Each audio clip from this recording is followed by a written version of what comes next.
Holy cow.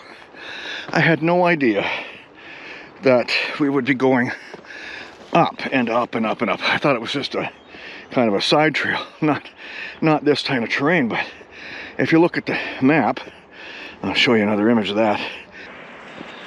You're going up a lot of grid lines, so it's basically going up and up and up. I guess I should have looked at the map.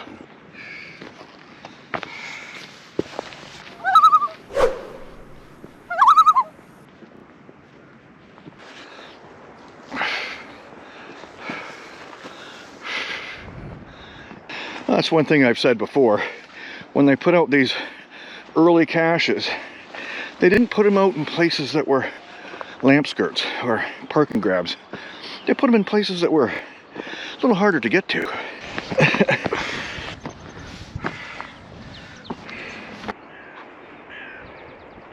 Straight or left? This is where it's nice to have the official app where you can view the trails. And that you need to be a premium member for. So that's one thing that it's good to have premium membership for. Because it's right at this spot. You can tell when you're following the trails that this is the spot that you need to turn left. Otherwise you're going to go off meandering who knows where. As tiring as it is to getting up here, the view behind us of the town of Bray is just amazing. It's beautiful from up here, and I am glad I came, even though I still just want to get the cache. But it's so hard getting up there.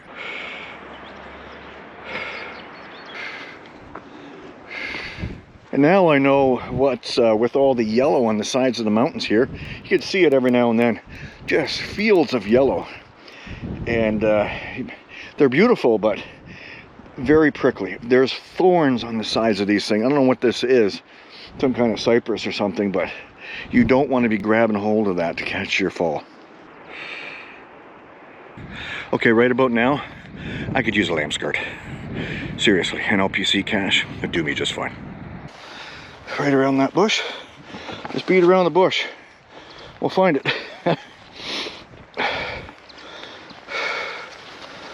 There's a trail down below.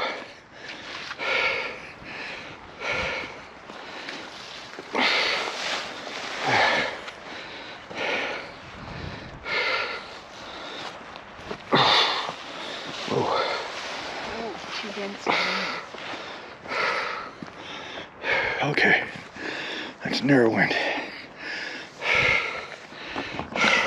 Where's that ground zero? 8 meters. Towards me? This way. 5.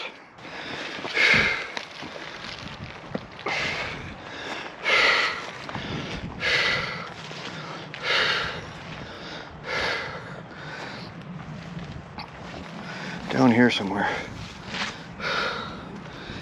7 meters. This way. Yeah, this way. 5.72. 4.81. 4. 3. 2. Right in here. 2 meters. Right down in there somewhere, or behind us. So we're in the right area. We just gotta put the phones away and look around in the prickly bushes. Ow! That's a good spot. It stops here. It's right here. You got it? Yeah. Yay. There we go.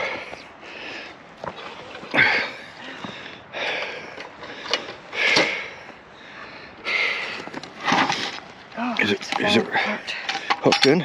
No. Or it just broke apart? There we go. A container in a container.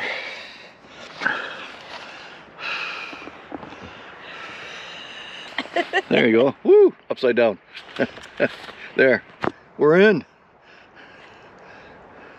And joining us on the hike is spring water. Spring H2O W. So what do you think? That was a climb. Not what you expected? No, that was for Europe's oldest geocache. One of the first ones we found in Ireland. Yep. This is our target cache for the day, right off the plane. So we're kind of pooped.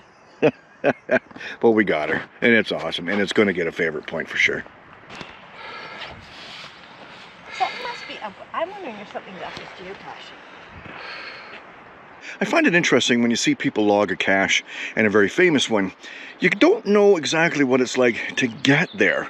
You see the pictures of them holding the cache or at the GZ, but you don't get that sense of what it's like to venture to it. And that's what I like about Cache Canada, taking you on the adventures with us, so you can see not only the cache itself and finding it, but the venture to get there. Because this one by far was not what I expected at all. And I'm just glad that we could share it with you, so that if you come out here to find this one, or you've been here before, you can laugh at us trying to get up the hill. So they're continuing on to the earth cache called the Scree Slope at the top of the hill where the cross is, and they're going to log that one. They have a little bit more energy than I do. It was enough for me just to come to this one after getting off the plane and being kind of tired, not having slept since yesterday morning at 7. So there you go.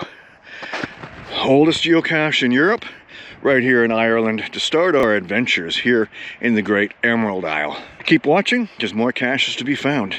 And where will geocaching take you? Thanks for watching.